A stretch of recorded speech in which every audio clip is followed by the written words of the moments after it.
제29주 78, 79문 하기 전에 1문 같이 하겠습니다. 살아서나 죽어서나 당신의 유일한 위로는 무엇입니까? 살아서나 죽어서나 나는 나의 것이 아니요 몸도 영혼도 나의 신실한 구주 예수 그리스도의 것입니다. 아멘. 몸도 영혼도, 몸도 영혼도. 시대가 바뀌어도 우리의 몸이 쇠해도 그리고 죽은 뒤에도 우리가 신실한 구주 예수 그리스도의 것이다. 이것은 변함없는 사실입니다. 우리가 이러한 말씀을 늘 붙들고 살아가는 그런 모습 속에서 또 살아갈 용기와 힘을 얻게 될 수 있습니다. 자, 오늘 제29주일 78문으로 가서 우리가 보겠습니다. 먼저 78문 제가 질문하겠습니다. 떡과 포도주가 그리스도의 실제 몸과 피로 변합니까?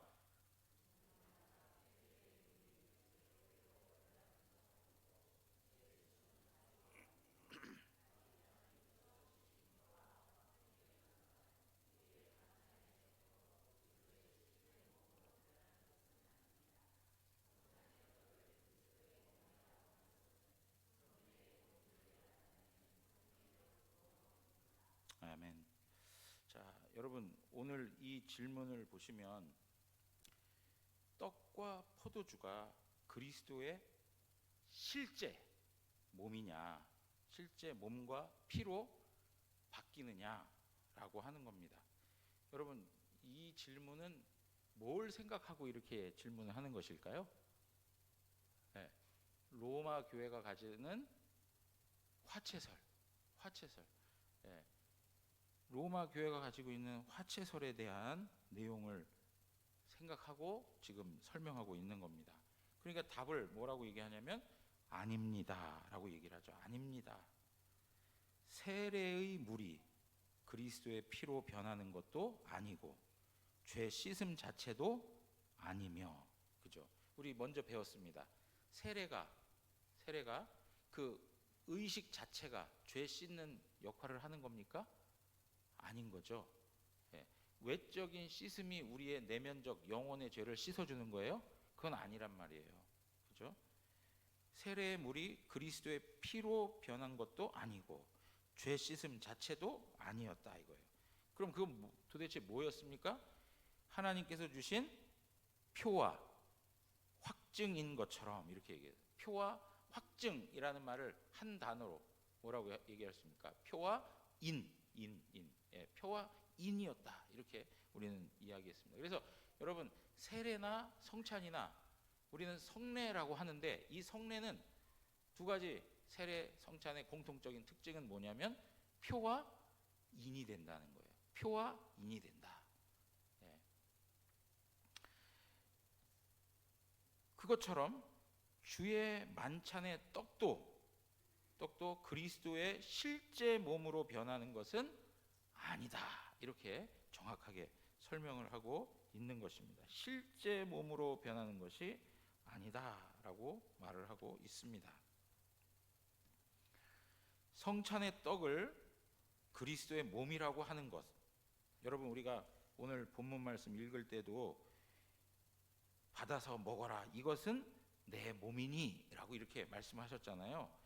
이것을 성찬의 떡을 그리스도의 몸이라고 하는 그런 표현들, 이거는 도대체 그럼 어떻게 이해를 해야 되겠느냐라고 하는 거예요. 그거에 대해서 성례의 본질을 나타내는 성례적인 용어로 이해를 해야 한다. 즉 그리스도의 몸이다라고 하는 것은 바로 성례가 가지는 그 의미들, 그 의미를 표현해주는 방식으로 이해를 해야 할 것이다. 그냥 이것은 내 몸이다 해가지고 이것이 뭡니까? 예를 들면 떡이죠. 떡이 내 몸이다 라고 해서 떡이 뭐로 바뀌는 거예요? 몸으로 바뀐다는 것 자체가 합당하지 않다 이렇게 설명하는 거죠.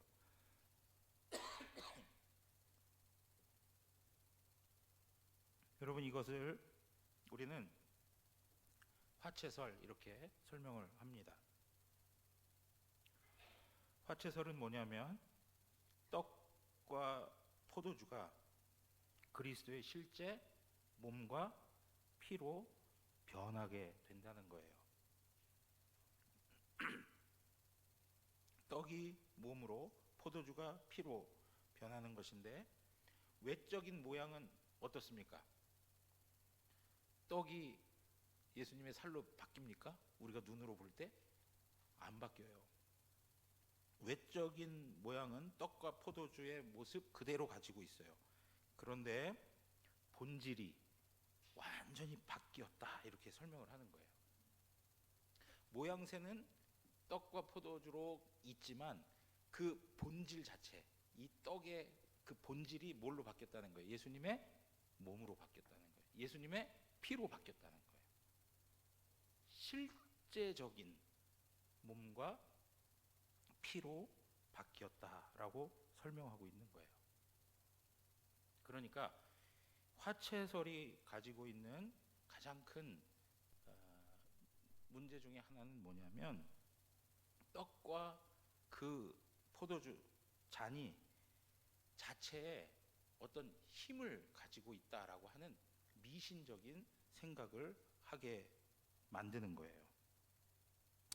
그런데 여러분, 그리스도의 몸이 부활 후에 어디에 계십니까? 네? 우리 그리스도의 몸은 지금 어디에 계세요? 하늘에, 그죠? 하늘로 올라가셨어요. 그러니까 그리스도의 인성은 하늘에 계신 거예요. 하늘에. 그런데 이 화채설에 의하면 우리가 성찬하는 그곳에 그리스도의 인성이 있는 거잖아요. 그죠? 물리적으로 바뀌어버린 거예요. 예. 그러니까 인성이 어떻게 하늘에도 있고 이곳에도 있을 수 있냐 이거죠. 이제 그런 부분에서 합당하지 않은 것이다라고 설명을 하고 있는 것입니다. 여러분, 이러한 부분에서 더 이렇게 극단적으로 나아가서 생각하는 그 성찬 이론이 있어요. 그래서 우리 뭐라고 얘기하냐면 상징설 혹은 기념설 이렇게 설명을 해요. 상징설, 기념설. 이건 뭐냐면 그냥 떡은 떡이고 떡은 그리스도의 몸을 그냥 가리키는 것뿐이다라고 설명을 하는 거예요. 그래서 사실은 떡이라는 것 그 도움 없이도 우리가 믿음을 가지고 그리스도와 하나가 될 수 있잖아요. 그죠? 우리가 예수 그리스도와 우리가 연합되는 것이 우리 하이델베르그 요리분답에서 배웠지만 뭘 통해서 연합이 된다고 그랬어요? 믿음을 통해서 연합이 되는 거예요. 그런데 이 믿음을 통해서 연합이 되기 때문에 사실 이렇게 성찬식을 해가지고 그리스도와 연합될 필요가 없다는 거예요. 굳이 성찬을 할 이유가 하나도 없다라고 하는 것을 설명해주고 있는 거예요. 그러니까 성찬을 굉장히 그 의미를 축소시키는 그러한 입장이 바로 상징설이에요. 그냥 단지 이건 예수님의 몸이라고 상징하는 것 뿐이지 그 이상도 아니다. 이렇게 취급을 하게 되는 거예요. 그러니까 여러분, 이러한 부분에서 어떻게 보면 되게 간편한 것일 수도 있고 그냥 단순한 그런 것이 될 수가 있다는 거죠. 그런데 칼빈이 보는 입장에서는 이 성찬이 단순히 마치 그거 있잖아요. 돌아가신 분을 추모하는 것 같은 그냥 단순한 추모식 그런 것처럼 생각되어서는 안 된다는 거예요. 그러니까 나를 기념해라. 그래서 우리가 사실은 성찬을 하면서 주님의 죽으심을 기념하는 것도 있죠. 그리고 뭡니까? 떡이 예수 그리스도를 상징한다라고 하는 것도 생각할 수 있는 부분이죠. 그러니까 이 상징설은 그야말로 화채설하고는 완전히 극단에 있는 거예요. 화채설이 왼쪽에 있으면 뭡니까? 상징설이 반대편에 우편에 있는 거예요. 그래서 양극단으로 가 있는 거예요. 물리적으로 떡과 포도주가 실질적인 몸과 피로 바뀌어지게 될 거죠. 바뀌어진다라고 이야기하는 거죠. 그리고 이쪽에서는요, 아무런 변화 없다는 거예요. 그냥 떡이라는 거예요. 그냥 포도주라는 거예요.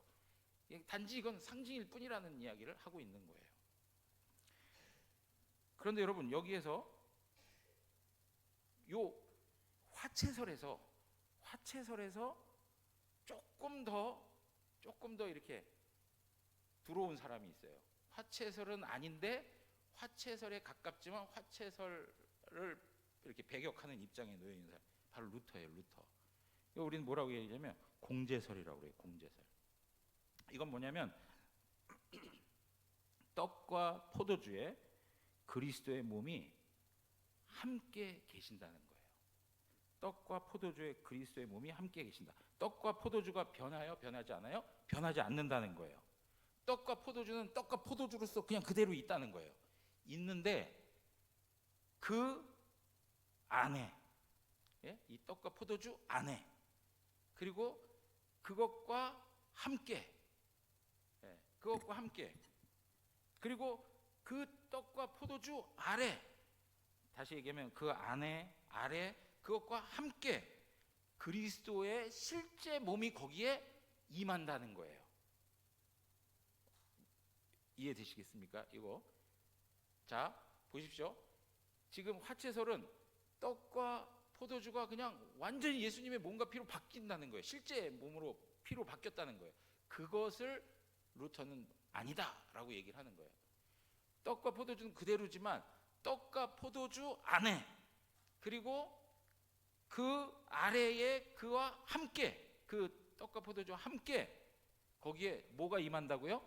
예수님의 인성이 임한다는 거예요. 예수님의 몸과 그리고 예수님의 피가 임하게 된다는 거예요. 그러니까 여기에도 결국 변하지는 않았지만 예수님의 인성이 거기에 실제적으로 임하고 있다, 이렇게 보는 거예요. 그러니까 화채설에서 상당히 오긴 왔는데, 이 상징설에 비하면 굉장히 화채설에 가까운 이론이 되는 것이죠. 근데 이게 뭐가 문제냐면, 앞에서도 말씀드렸지만요, 여러분 좀 어려운 이야기인데, 예수님은 100% 신성을 가지고 계시죠. 그죠? 하나님이시고 100% 뭐예요? 사람이세요. 하나님이면서 사람이에요. 그런데 여러분, 이런 것이 속성이 막 이렇게 교류가 될 수 있을까요? 신성과 인성이 막 섞여가지고 막 교류가 되는 것이 아니라고 하는 주장이 우리 칼빈이 이야기하는 거예요. 그러니까 지금 예를 들면 신성적 개념에서 예수님은 편재할 수 있어요. 그죠? 어디든지 다 계실 수 있어요. 예수님은. 그것처럼 예수님께서 인성으로도 어디든지 다 계실 수 있다는 게 루터의 주장인 거예요. 그러나 칼빈은 그렇지 않다는 거예요. 인성은 인성으로서의 그 한계를 가지고 있다는 거예요. 내가 신성이 있다고 해서 그것이 막 섞여가지고 내 신성이 인성을 막 다 지배하고 그렇게 할 수가 없다는 거예요. 그러니까 하늘에 계시는 그리스도의 몸이 이 현장에 내려올 수 있어요, 없어요? 없는 거예요. 없는 거예요. 그러나 루터는 그 인성이 편재하고 있다, 이렇게 보는 거예요. 그렇게 되면 어떻게 되느냐? 예수님의 인성은 그 로마 카톨릭이 주장하는 화채설도 더불어 동일한 건데요, 예수님의 인성은 이곳 저곳 여기 저기 곳곳에 있게 되는 거예요. 근데 여러분, 우리가 믿는 바 고백하는 게 뭐예요? 예수님은 어디에 계세요? 하늘에 계시다는 거예요. 하늘에 계시다. 예수님의 인성은 하늘에 계신 거예요. 예수님의 인성은 제한을 받으시는 거예요. 그래서 칼빈이 이야기하는 게 뭐냐? 그리스도의 몸은 하늘에 계시다는 것 분명해요. 그죠? 그러면 그분이 우리에게 어떻게 성찬의 은혜를 베푸시느냐? 성령의 초자연적인 역사를 통해서 그리스도와 우리가 신비스럽게 연합하게 된다는 거예요. 그러니까 성령의 역사를 통해서 우리가 예수님의 신성과 인성에 참여할 수 있게 하셨다는 거예요. 그냥 단지 이 떡은 그리스도의 몸입니다, 이 포도주는 그리스도의 피입니다, 이것을 상징하는 겁니다 라고 하는 걸로 끝나는 게 아니고 하나님께서 영적으로 임하고 있다는 거예요. 임하고 있다. 자, 그런데 여러분, 그래서 우리가 칼빈이 만든 말은 아니에요. 이 말이 영적 임재설 이렇게 표현하는데 이건 칼빈이 만든 말은 아니고 그 후손들이 만든 표현이에요. 그래서 영적이라고 하는 말은 뭐냐면 물리적인 방식이 아니라는 거예요. 임재 방식이 물리적인 방식이 아니라 영적이라는 거예요. 영적인 방식으로 성령을 통해서 이루어지는 방식이다, 이렇게 설명을 하는 거예요. 여러분, 여기서 자꾸 제가 말씀을 드릴 때 영적이다 그러면 그 영적이다라는 걸 영혼과 육체 이 두 가지를 생각하면서 이 영혼적으로만 임하시는 건가? 라고 생각하는데 그런 의미가 아니에요. 영적이다라는 말은 성령의 능력으로, 성령의 역사하심을 통해서 나타나는 일들을 설명해 주고 있는 거예요.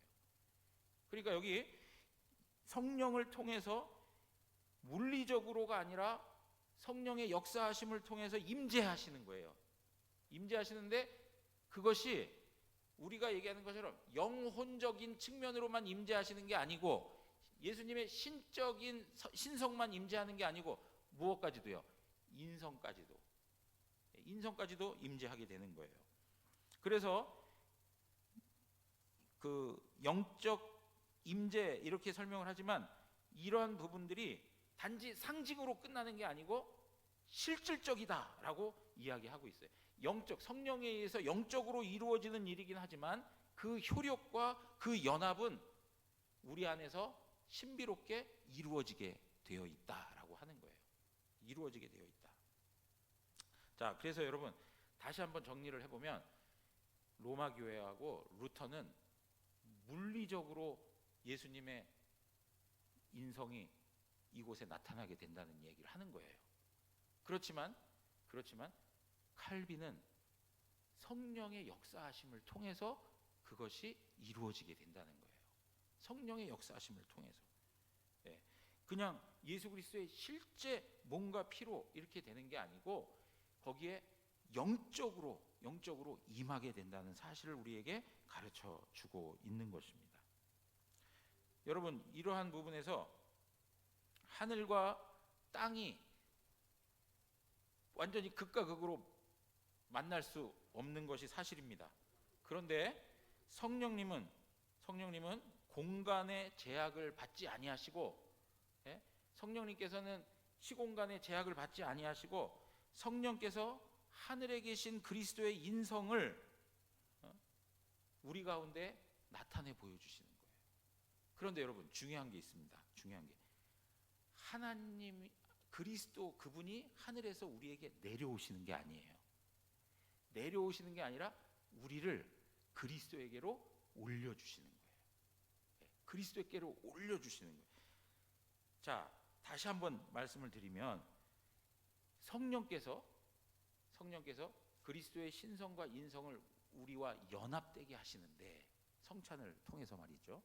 그건 실제적인 거예요. 이거는 그리스도의 인성과 신성이 우리 가운데 함께 오시는 거예요. 그건 실질적으로 나타나는 일이라는 거예요. 여러분, 우리가 이렇게 생각을 해봅시다.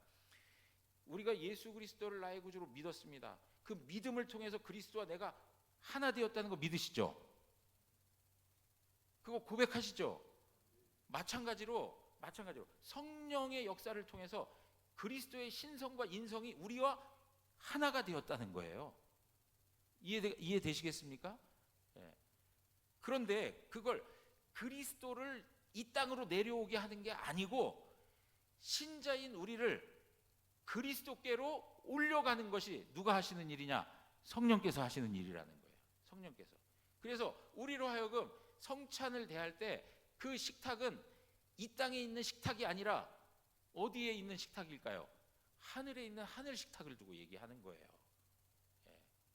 그러니까 여러분, 우리 눈에 보일 때 그냥 단지 여기서 떡 한 조각 먹고 그리고 포도주 조금 한 잔 마시고 뭐 이러는 걸로 끝나버리면 안 되고, 이 자리가 그리스도가 우리 가운데 영적으로 임하신, 신성과 인성과 함께 영적으로 임하신 어디라고요? 하늘 식탁이라는 사실을 기억하셔야 돼요. 예. 그래서 여러분, 저기 성찬을 할 때 옛날에 이런 말 했어요. 수르숨 코르다라고 하는 말이에요. 한번 저기 띄워주실 수 있어요? 네. 마음을 높이 드십시오. 예? 성찬을 할 때 이 라틴어로 수르숨이라고 하는 말, 그 다음에 코르다라는 말이에요. 수르숨 코르다라고 하는 말인데, 이 수르숨이라는 말은 위로, 높은 곳으로, 그리고 코르다라고 하는 말은 뭐예요? 마음, 심장이라는 말이에요. 우리의 마음을 높은 곳으로 드십시오라고 하는 건 뭐냐? 우리가 성찬을 통해서 주님을 만나게 되는 이 영적인 은혜를 경험하게 되는 것 자체가 뭐예요? 우리가 하늘 식탁으로 초대되는 거예요. 하늘 식탁으로 초대되는 거예요. 그래서 주님이 이 땅으로 내려오시는 것이 아니라 성령님께서 우리를 주님이 계신 곳으로 올려주시는 거예요. 그러니까 이 땅에 우리는 존재하고 있지만 이 성찬을 통해서 우리는 천상의 은혜를 경험하고 있는 거죠. 여러분 믿으십니까? 그러니까 우리가 성찬을 할 때 이런 의식이 있어야 된다는 거예요. 이런 의식이. 그냥 떡 먹고 포도주 마시고 그런 걸로 생각하면 안 되고. 그래서 여러분, 화채설을 이렇게 주장을 하게 되면 이게 너무나도 미신적인 거예요. 그리고 화채설을 주장하게 되면 뭐가 되는 거냐? 예수님을 매번 성찬을 할 때마다 어떻게 되는 거예요? 죽이는 일이 되는 거예요. 그들이 말하는 대로라면, 그것이 진짜 몸이고 그가 피면 매번 죽는 거예요. 그러니까 단번에 그리스도께서 우리를 위하여 십자가에서 죽으신 그 사건을 단번의 사건으로 보지 않고, 단번의 제사로 보지 않고 어떻게 해요? 반복적인 제사로 볼 수밖에 없는 거죠. 그래서 여러분, 계속 말씀드리지만 로마 교회에서 얘기하는 미사라고 하는 것 자체가 제사적 성격을 가지고 있는 거예요. 여러분, 이러한 내용들을 보시면서 우리가 성찬을 대할 때 우리가 하늘 식탁에 자리하고 있다. 그리고 거기에서 성령의 역사하심을 통하여 영적으로 그리스도의 살과 피를 먹고 마시는 은혜를 하나님이 베풀어 주시는 것이다. 이것을 고백할 줄 알아야 되는 겁니다. 여러분, 성찬할 때 꼭 이런 의식들을 가지고 성찬에 임하시기를 바랍니다. 그래서 우리 말씀드리지만 그 교회의 권징에 있어서 수찬정지 한다는 말 했지 않습니까? 수찬정지 뭐예요? 성찬에 참여하지 못하도록 하는 거예요. 여러분, 성찬에 참여하지 못한다는 말은 결국 뭐예요? 하늘 식탁에 초대되지 못했다는 거예요. 얼마나 끔찍한 일인지 아시겠습니까? 그리스도와 우리가 연합하여 그리스도의 살과 피를 먹고 마심으로 하나님의 풍성한 은혜를 누리는 참된 양식과 음료를 마시는 그 식탁에 배제되어 있다는 거예요.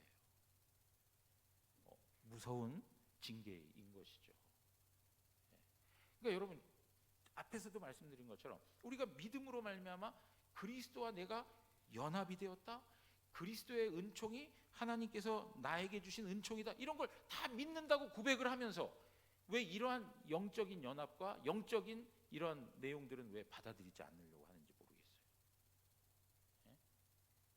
이건 역시도 우리의 구원과 관계에서 그런 그리스도와의 연합에 대한 문제를 동일하게 우리에게 설명해 주고 있는 거거든요. 그런데 이런 부분들에 대한 의식은 너무나도 결여되어 있어요. 내가 하늘 식탁에 초대된 것이다. 그리고 그 식탁에서 내가 제외된다는 것은 정말로 저주스러운 일이고 끔찍한 형벌이 된다. 이런 의식들이 우리 안에 있어야 된다는 얘기죠. 만약에 어떤 누구에게 당신은 예수 그리스도와 이젠 더 이상 상관이 없습니다. 예수 그리스도하고 아무 관계 없어서 영원한 저주와 지옥입니다. 그러면 기분 좋으시겠어요? 안 좋으시겠어요? 예?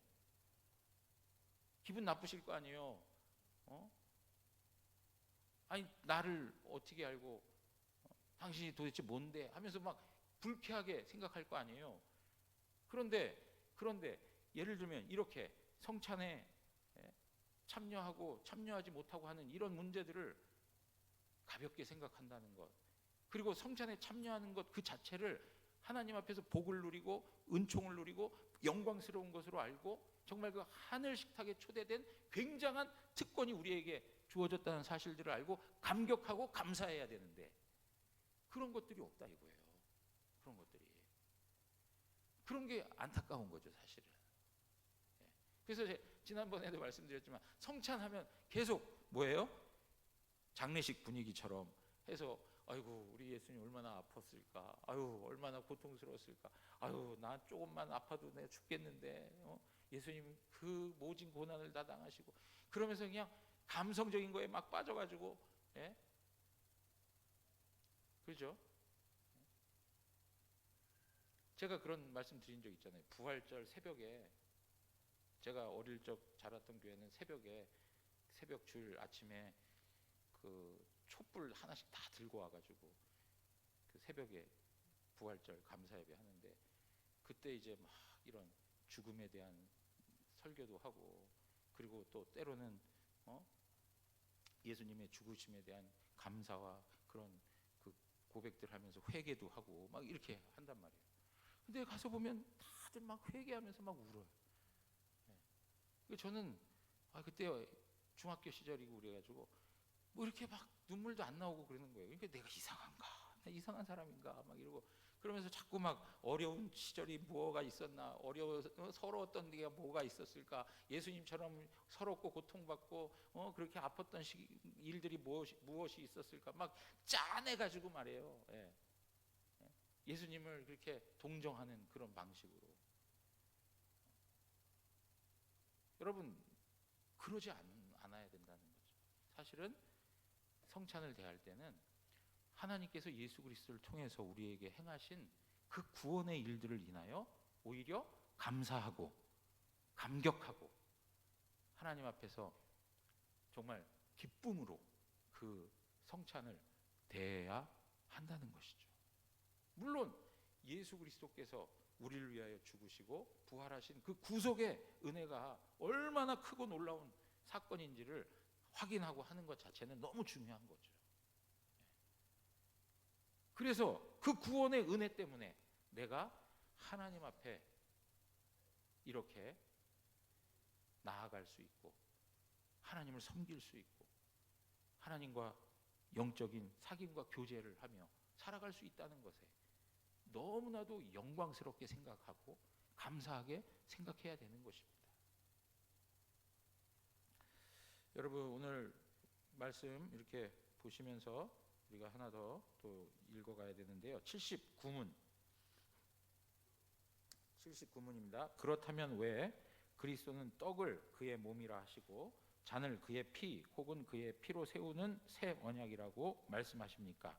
또한 바울 사도는 왜 그리스도의 몸과 피에 참여하는 것에 대해 말합니까? 라고 이렇게 설명하고 있습니다. 우리 한번 답을 하나하나씩 읽어보겠습니다. 다 같이 읽겠습니다. 그리스도께서 그렇게 말씀하신 데에는 중요한 이유가 있습니다.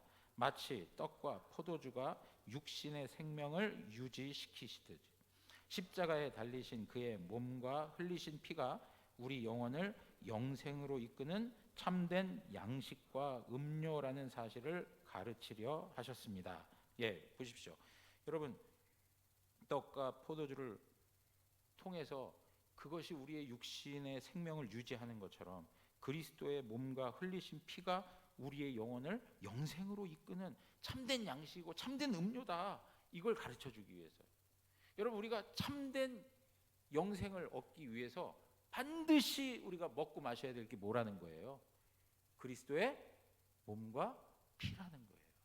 그것이 아니면 우리는 영생에 이를 수가 없다는 것이죠. 하나님께서는 우리를 영원한 생명을 이끌어 주시고 우리에게 주시기 위해서 당신의 아들을 우리에게 완전히 내어 주셨다는 사실을, 이러한 사실을 통해서 우리가 확인할 수 있는 거죠. 자, 그러면서 더 나아가서 그리스도께서는 눈으로 볼 수 있는 이러한 표와 보증으로서, 그죠? 여러분, 성례는 뭐라고 그랬습니까? 보이는 말씀이라고 그랬죠? 보이는 말씀. 네, 보이는 말씀이 눈으로 볼 수 있는 이러한 표와 보증으로서 우리에게 다음을 확신시켜 주고 있는 겁니다. 자, 첫째가 뭡니까? 우리 한번 첫째만 읽겠습니다. 시작. 우리가 그리스도를 기념하면서 이 거룩한 표들을 육신의 입으로 받아 먹는 것처럼 실제로 성령의 역사에 의해 우리가 그의 참된 몸과 피에 참여합니다. 여러분, 이거는 자, 중요한 얘기를 하고 있습니다. 우리가 그리스도를 기념하면서, 맞는 말이죠? 기념설을 얘기하는 겁니다. 그죠? 기념하는 일이긴 하지만 단지 기념하는 걸로 끝나요? 아니라는 거예요. 더 나아가서 의미가 있다는 거예요. 이 거룩한 표들을 육신의 입으로 받아 먹는 것처럼 실제로 어떻게 일이 이루어지고 있습니까? 성령의 역사에 의해서 우리가 그의 참된 몸과 피에 참여하고 있습니다 라고 하는 거예요. 그러니까 앞에서 얘기한 지금 요 한 문장의 표현이 뭘 설명해 주고 있는 거죠? 영적 임재설, 그죠? 영적 임재설을 설명해 주고 있는 거예요. 성령의 역사하심을 통해서 우리가 예수 그리스도의 참된 몸과 피에 참여하게 되는 것이다 라고 설명을 하고 있는 거예요. 화채설을 이야기하는 게 아니에요. 그리고 단지 상징적인 것 혹은 기념하는 걸로 끝나는 것이 아니라는 거예요. 우리가 그리스도의 몸과 피에 실제적으로 참된 몸과 피에 참여하고 있다는 거예요. 그게 무엇으로 가능하다고요? 성령의 역사를 통해서, 초자연적인 성령의 역사를 통해서 가능하다라고 하는 거예요. 둘째, 우리 다 같이 한번 또 읽겠습니다. 시작. 그리스도의 모든 고난과 순종이 확실하게 우리의 것이 되어 마치 우리 자신이 직접 모든 고난을 당하고 우리의 죄값을 하나님께 치른 것과 같습니다. 여러분, 예수님께서 고난 당하시고 찢기시고 피 흘리신 이 모든 순종하심이, 그죠? 고난과 그 순종하심이 확실하게 누구의 것이 됐다고요? 우리의 것이 되었다는 거예요. 우리의 것이요. 그래서 마치 우리 자신이 직접 모든 고난을 당하고 우리의 죄값을 하나님께 치른 것과 같습니다.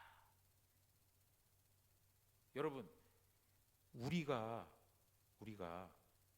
직접 고난에 참여했습니까? 직접 하나님의 형벌에 참여하게 되었습니까? 아니죠, 실은. 그런데 우리가 그리스도와 하나가 됨으로, 그죠? 그리스도와 하나가 됨으로 그리스도께서 당하신 그 저주와 형벌이 누가 당한 것이 되는 거예요? 내가 당한 것이 된 거예요. 그리스도께서 그 심판을 당하심으로 죄값을 치르신 것이 누가 치르게 된 거예요? 내가 치른 것으로 인정해 주는 거예요. 그러니까 여러분, 성찬을 대할 때마다 예수 그리스도의 살과 피를 먹고 마시는 것, 이걸 통해서 결국은 무엇이요? 내가 하나님의 형벌을 받은 것처럼, 그리고 내가 그것을 인하여서 영원히 죄 용서함을 받았다는 그 사실을 다시 한번 확신하게 되는 것이죠. 확신하게 돼요. 그러니까 여러분, 우리가 성찬을 할 때 떡과 포도주를 마시면서 얻어야 할 그 마음의 태도가 뭐여야 될까요? 하나님 은혜에 대한 감사밖에 없는 거예요. 하나님 은혜에 대한 감사. 예수님이 하신 그 모든 것들을 내가 한 것처럼 여겨주셨다는 거예요. 그 예수님의 구속의 은혜에 내가 성찬을 할 때 떡과 포도주를 먹고 마심으로 거기에 참여하고 있는 거예요. 참여하고 있는 거예요. 사랑하는 성도 여러분, 오늘 우리에게 하나님이 놀라운 은혜를 베풀어 주신 것입니다.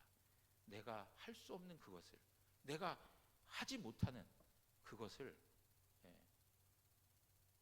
하나님께서 실질적으로 우리가 이룬 것처럼 그리스도를 대신하여 그 모든 것을 이루어 주셨다는 사실을 우리에게 가르쳐 주고 있습니다. 그러니까 여러분, 세례나 성찬이나 전부 다 복음의 메시지를 담고 있는 것이 사실이죠. 복음의 메시지를 담고 있는 것이죠.